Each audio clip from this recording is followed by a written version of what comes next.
Welcome to the Finance Marketing Podcast, a show that empowers finance professionals to market their businesses in ways that feel good and actually achieve results. I'm your host, Hillary. I've been working with folks in financial services to develop marketing strategies that work and create results-oriented marketing content since 2020. And I've learned a lot about what works in finance marketing, what doesn't work, and where financial services pros get stuck.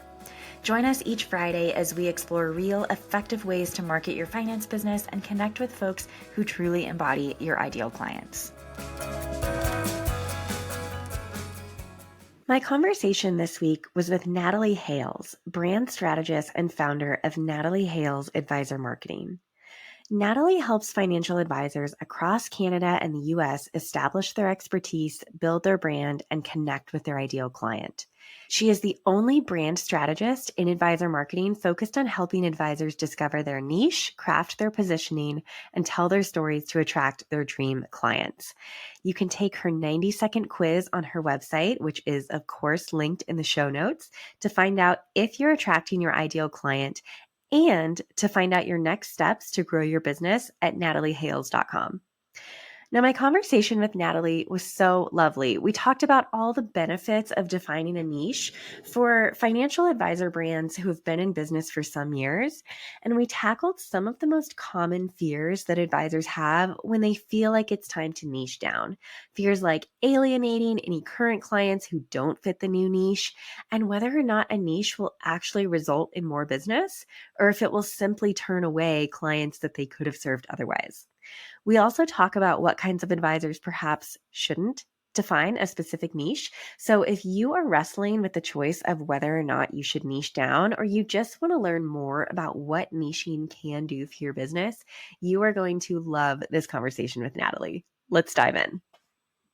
Natalie, thanks so much for joining me today. I'm so excited to talk about niching with you. How are you? I'm great. I'm so excited to be here. I've been listening to your podcast and your episodes so far are fantastic. Highly recommend everybody have a listen. So, it's going well, and I'm just excited to be here. Thanks for having me. Yeah, well, thank you. I know I've been so lucky to have the guests and the conversations that I've had on so far. Mhm. So I appreciate that. And I'm so excited to have you here. When you and I connected on LinkedIn, I think we just kind of immediately were like, ooh, we believe a lot of the same things about financial advisor marketing. And you have a lot of expertise when it comes to niching, which is so important for financial advisors who are looking to stand out online. So I would love to start, though, just for anyone who doesn't know you yet, tell us about who you are, what you do, and kind of how you got into this field. Yeah. Oh, how I got into it. That's, the origin story, I guess, which is, I had a little bit of an unorthodox start where, my scariest time in my life ended up being a wake up call to my purpose. And for a lot of financial advisors, that's what happens. But of course, you never realize that at the time, right? But I grew up kind of, middle child, blue collar, immigrant parents, kind of wrong side of the tracks, definitely. And I there was I grew up in the 90s, which was amazing. Can't complain. Grunge music and butterfly hair clips and everything. It was fantastic. But there was never a lot of money to go around.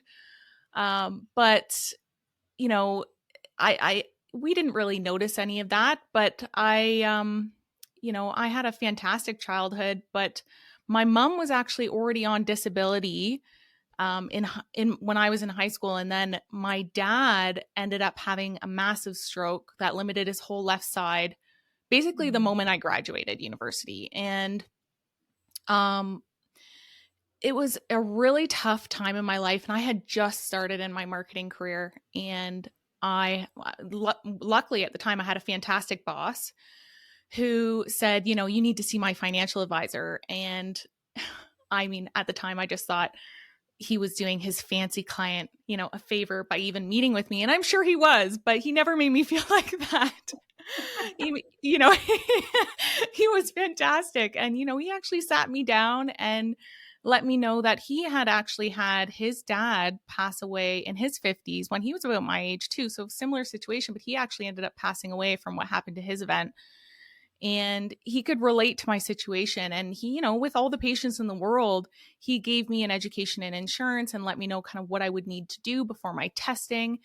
But what I remember the most is just feeling like I had this sense of organization and calm amidst every other chaotic thing going on in my life.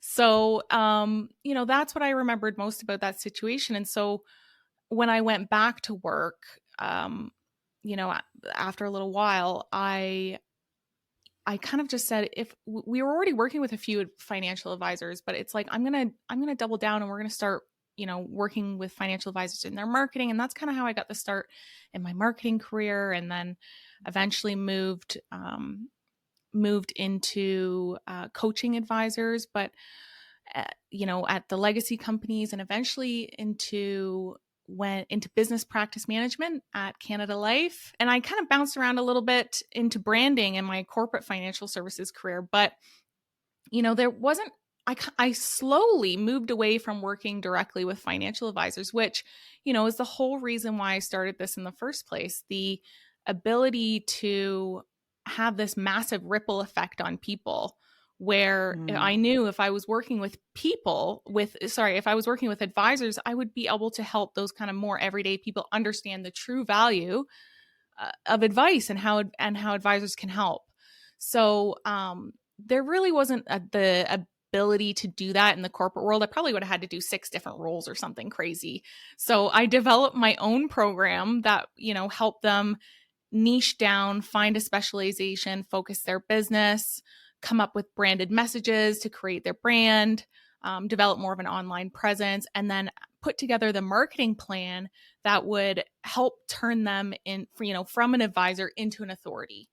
And Mm. so that was what I really felt like advisors needed to do, to not only to position themselves as experts, but then also to really connect with people and help them Mm. understand how they could help on a more relatable level. Yeah. Well, first of all, I love your story so much. So thank you for sharing. It's so heart centered, which I think is so important when you're working with financial advisors. Um, and so you started to touch on some of the benefits of having a niche and positioning themselves as authorities and things like that. But I'd love to dive into that a little bit more. Let's just get right to it. What do you see as the biggest benefits of niching? And maybe on the flip side of that, I mean, what happens if you don't have a niche? The biggest benefit, oh my gosh, I feel like I rattle off so many benefits all the time. But I think the biggest benefit to advisors, and kind of the surprise sometimes, is that, they get to do work that they are truly passionate about. And that's what ends up getting them more referrals, doing their best work, having people talk about them, and kind of really focusing their business, which has so many other benefits to it, uh, while while likely having more profitable business. I think that's kind of Mm. the upside to both. So I maybe would say that that's the biggest surprise plus benefit is, there's this massive fear that a lot of advisors have around niching, but when it comes down to it, it's so worth it because of, Mm. the benefits is just so multifaceted that it can have on your business. And it's and altruistically, you just get to be able to do the work you love day in, day out, and probably make more money doing it.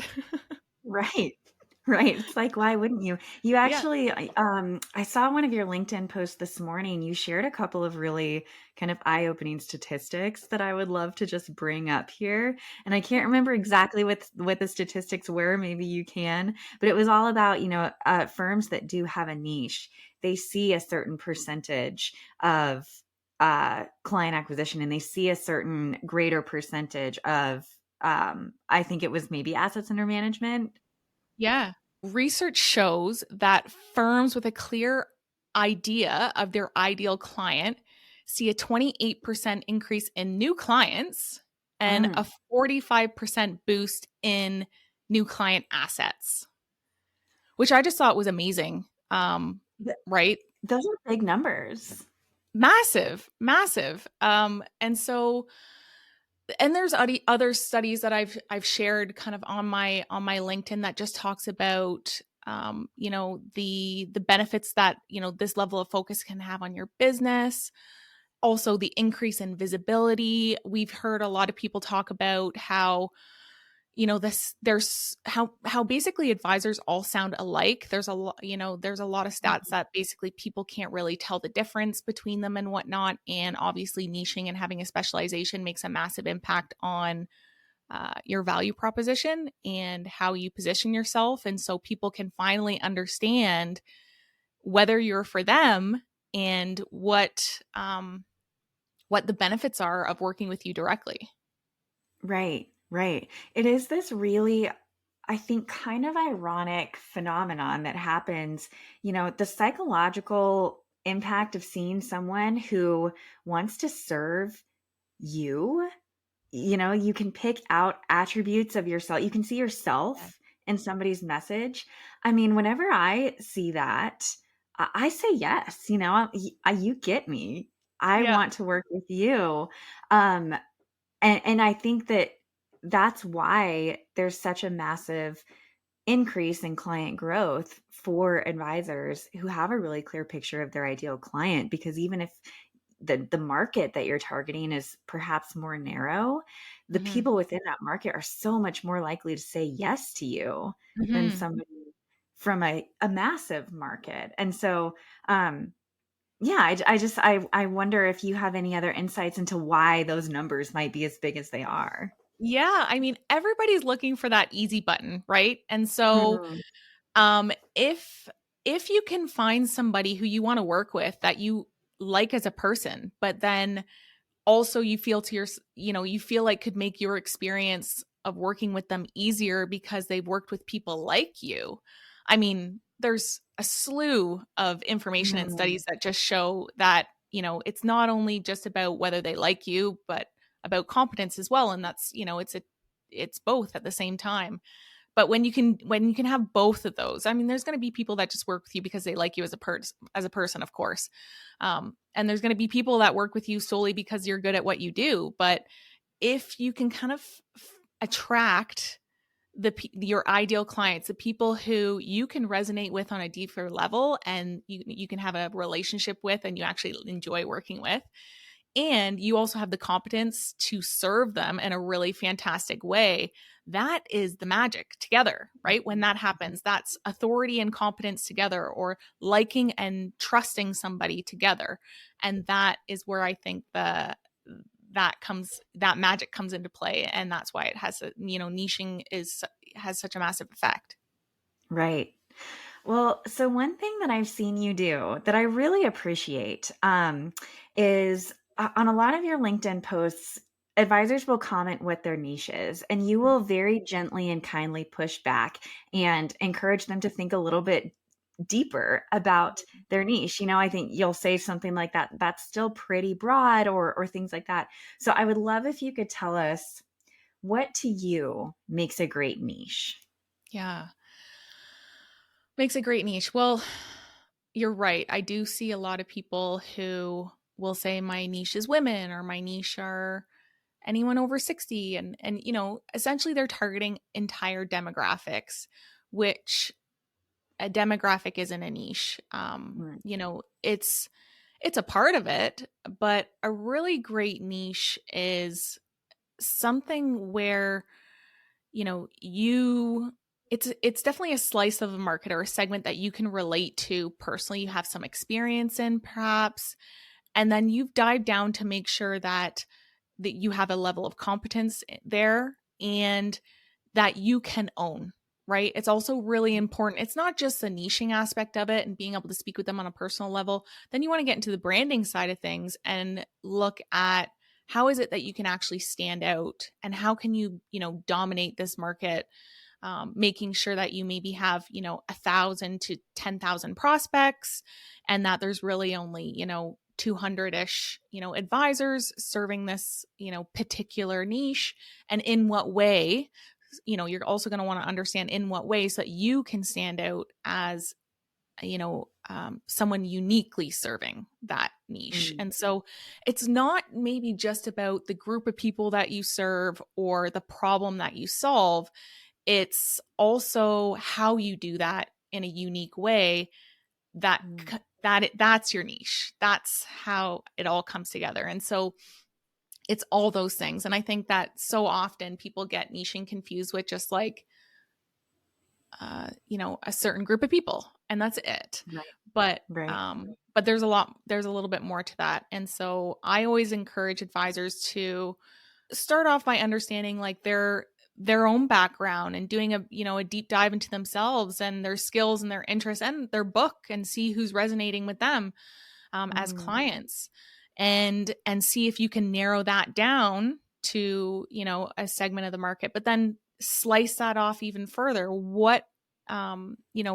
What is it in that group that you might have some experience in or expertise in that you can speak to directly? Perhaps there's a problem in there or something that you do. And then go even further into a market niche, slice that off again, and and figure out what in that space can you dominate and be the unique advisor in that space. mm, uh, and so that's kind of taking it from a bit more of that emotional level where you just kind of do a deep dive into your skills and interests into a more logical process of kind of just like slicing off those market segments and understanding how you can tie in you and your personality and your expertise into what's available in the marketplace and what makes the most sense. mm, um, and then doing the research to understand, uh, is that is that profitable, and is there is there already somebody kind of speaking to that, and how can you do that differently, and just kind of mm. carving it out to be your own. Okay, well, I want to come back to that in just a second because I think that's such an important piece that maybe we don't talk about quite as much is this profitability piece. Is Mhm. the market big enough? Can the people within your niche afford your services? Um, Yeah. but I kind of like to see if I can summarize what you've just said.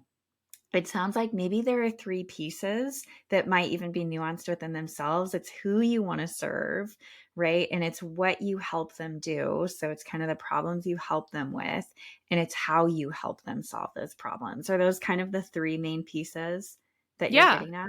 Yeah. Yeah, Okay. exactly. Yeah. So let's talk about this profitability piece because that I think can feel really nebulous. I think how Mhm. do you figure out, is this niche that I really am passionate about and want to serve, is this also a profitable niche? Yeah, I mean, I think that that's not as massive of an issue as the industry makes it out to be. I think a lot of Mm, advisors immediately go to targeting, doctors and lawyers and, um, people that maybe they've never even worked with before because they've heard that they can, that they're a very profitable business. And I mean, obviously, there are segments of the market that are going to be more profitable than others. But I definitely say you're going to want to temper that with having the opportunity to work with them first, right? I've had a lot of doctors who say, I figured that doctors would be one of the most profitable markets, or lawyers would be one of the most profitable markets, so I niche down to that, but I really don't enjoy working with them. And mhm, so,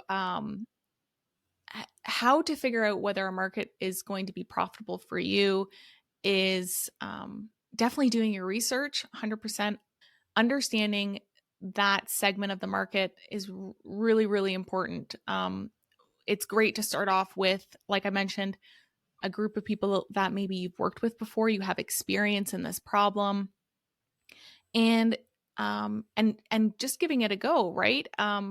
Your own pricing model can play a big part of that, but how much you make is a lot of it is dependent on you. How do you position yourself, right? mhm, You can work with a segment of the market that you might not think is as profitable as others, but you are you hold yourself as such an expert that you are getting a lot of inbound clients. And so it depends on what your business goals are as well. I think that has to play a big part of it.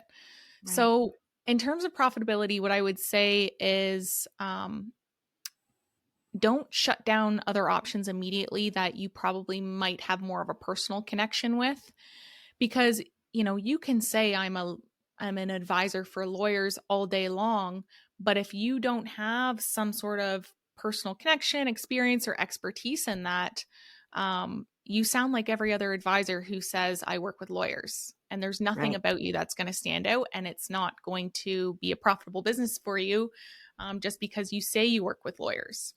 Mm, You have to take that next step and prove that you are different for lawyers somehow, and right. that you're willing to dive deep into that niche and do the education and training to truly understand their pain points and what they go through, what their work is like, and um, to be able to not only have a relationship with them, but then also prove that you understand their problems and how to help them. Because, like I was saying before, everybody's looking for that easy button. People want it to be simple. And so they want you to come with them with how you're going to solve, problems before they even think of them.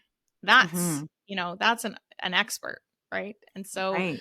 people that do that they're willing to really dive deep. And Mm.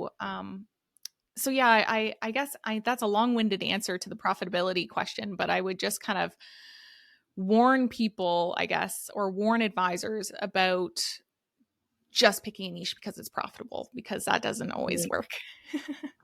Well, I really like this, and it's reminding me of a couple of conversations I've had with different advisors about how they've chosen to price their services or how they've chosen to have clients Hmm. pay them. I think that's actually kind of an interesting part of this conversation is not only do you have to figure out what feels right to you ethically, I suppose, of how to work with clients, whether it's, charging an assets under management fee or a flat fee or an hourly fee or whatever.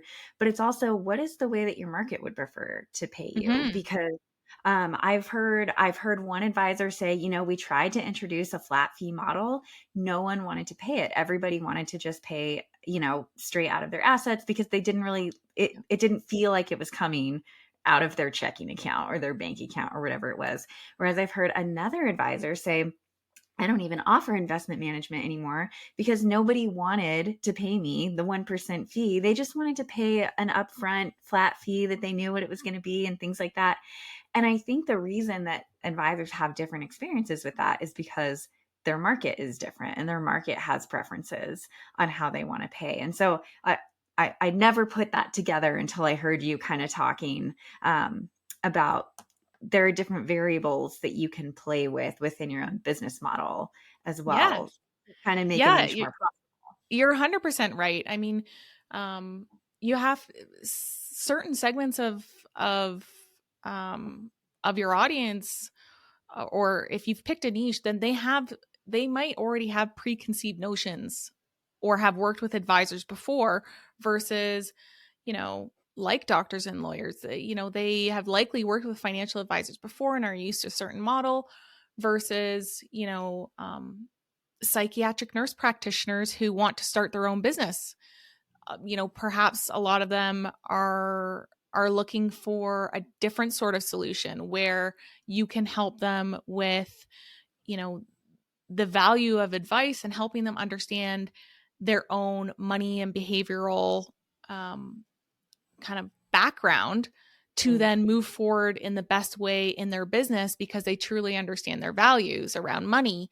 And if you can develop a signature offer, a framework around that, that's, a flat fee model that you can promote to an audience who doesn't just have AUM in the back of their minds. Right. Yeah, Right. you do have to be careful, 100%. And Yeah. but like you were saying, there is wiggle room to create new offers for particular segments, right? That maybe aren't used to the traditional financial advisor model as much Right. as, other careers. Right. Well, I would really love to ask you, in your years of doing this and working with different advisors and having conversations, what are some of the most unique niches that you've seen? um, it's funny. Not a lot of advisors are willing to go too off the rails when it comes to Mm. niching. But I will say, um, one of the most interesting ones that I have seen is financial advisors for exotic dancers specifically. Mhm. I thought that was a really just interesting niche, and I mean they have a very I mean they have a lot of they're running a business too, and but Right, they run their business in a very different way, and so to have a financial advisor that understands their business is really important to them. right, And so some people were kind of surprised by this, but exotic dancers make a lot of money. And right, so why yeah, shouldn't they have financial advisors that are experts in their niche? right, And so I thought that was just um, a fantastic niche, and also just showcases how much the industry has evolved in right, recent years. I mean, a lot of people outside of the financial industry see it as a very stuffy and rigid industry. And mhm, so advisors are definitely in need of a PR overhaul. And so when you see someone who has a niche that's very unique, it's it's interesting. It's a wake up call for people outside of the industry. Yeah. right. Um, well, another thing that is kind of coming to mind, I love this idea that you talk about when you're thinking about honing your niche. And one thing that you can do if you've been in the business for a few years is you can look at your current book of business and your niche will almost reveal itself to you in a Mm-hmm. way. One conversation that I have had with a few advisors over the years around this is they're very reluctant to change their website and change all of their marketing materials and really kind of narrow down to this niche because they're afraid that they're going to alienate the rest of their book of business. And of course, they don't want to do that. Mm-hmm. I'm sure you've had this conversation as well. How do you respond to that objection to niching? Yeah.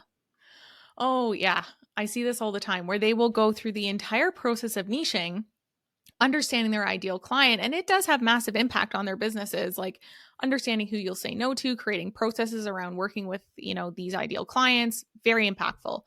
But at the end of the day, they weren't willing to update their marketing materials because they were client facing. And they do take quite a bit of convincing. But I think the most powerful argument to that is that your marketing materials are for prospects. And Mhm. so I understand the hesitancy, but if you communicate properly, you can overcome, these objections that you have in your mind around turning your clients off. And so I always recommend to, when you are specializing and maybe changing your marketing materials like your website and front facing things, to communicate with your clients and to maybe break that communication off into existing ideal clients and Mhm. also current clients that maybe don't fall into that bucket. Because I would maybe say that they need two separate communications. One is this, amazing good news story. I mean, they're both good news stories, but one is really like, we are doing even more to serve you. And so wanted to let you know. And the other is um, more of a reassurance message that Mhm. nothing for you is changing. However, we are diving even deeper into this level of specialties that we have in the office. And so, if you have any friends or family who, are meet this criteria, then please, share. And so, but it is more of a message of reassurance to let them know that nothing is changing for them. And that's just good change management, right? Right. I love that because it's such a simple answer to this problem. And I think it really does answer this problem.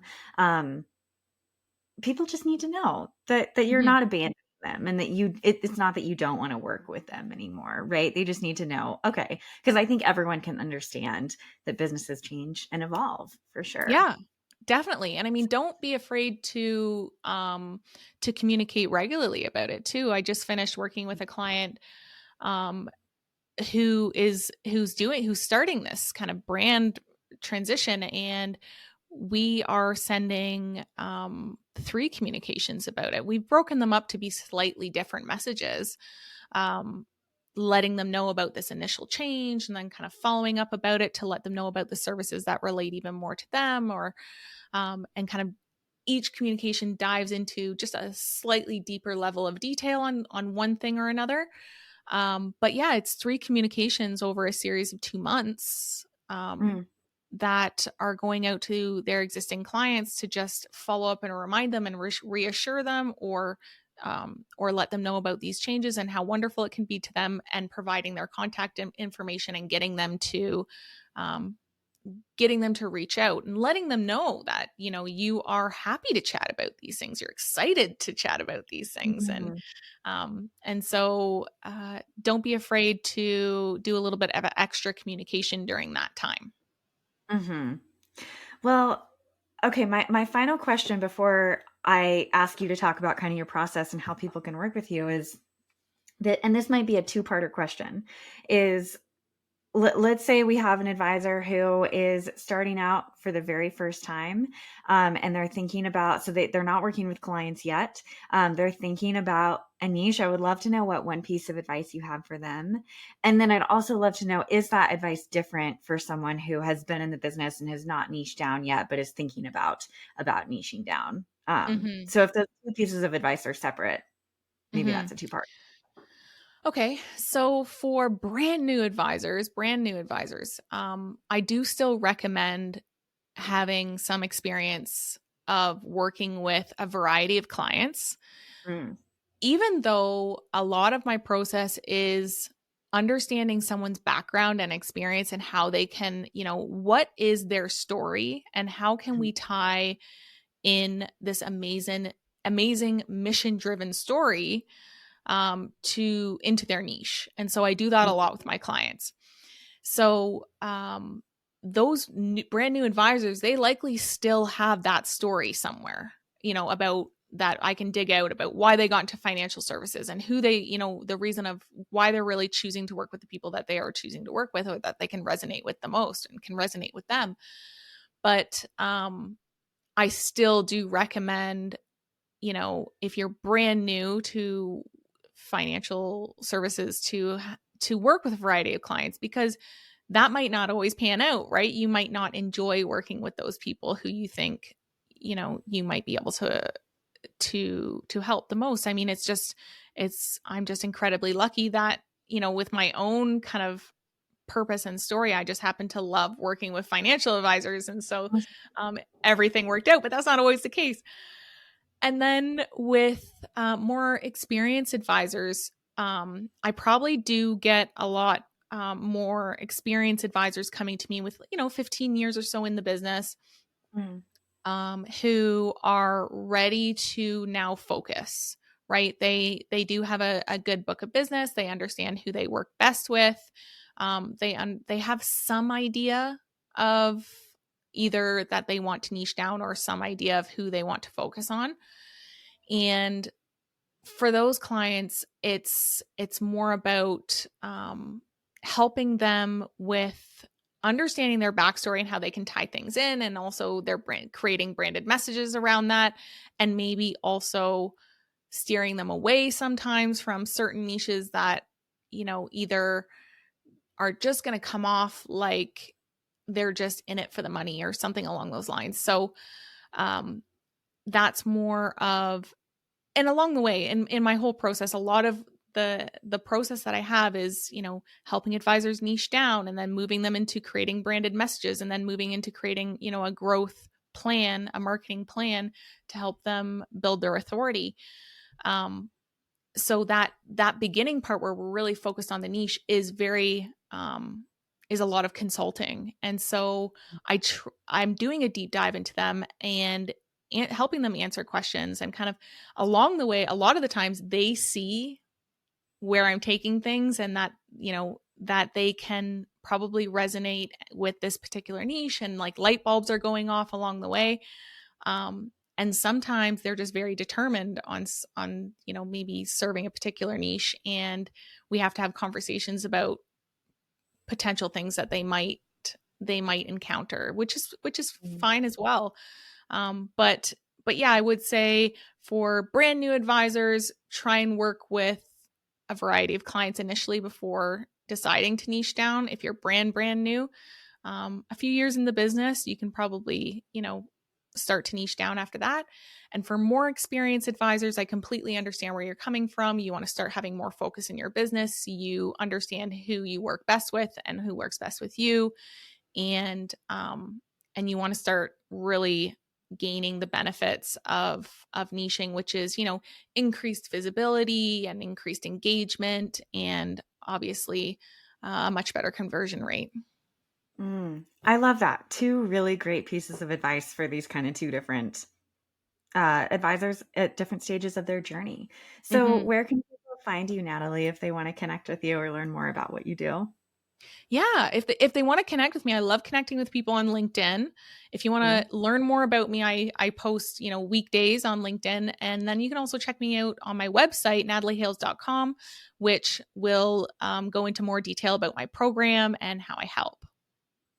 Great. And you also have a really wonderful quiz on your website as well that every advisor should take.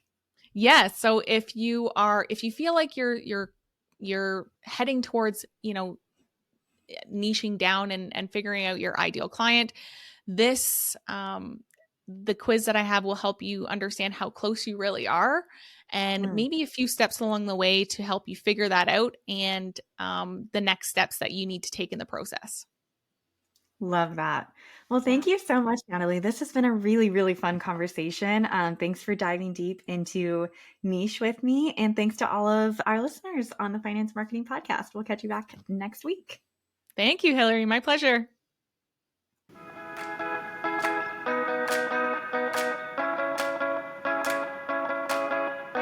Thank you so much for joining us on this episode of the Finance Marketing Podcast. If you're eager to market your business in a way that feels good and actually gets results, sign up for the Finance Marketing Podcast newsletter in the show notes so you never miss another episode. If you liked what you heard today, please be sure to subscribe to the show on your favorite listening app and leave a review on Apple Podcasts. We'll see you back here next Friday.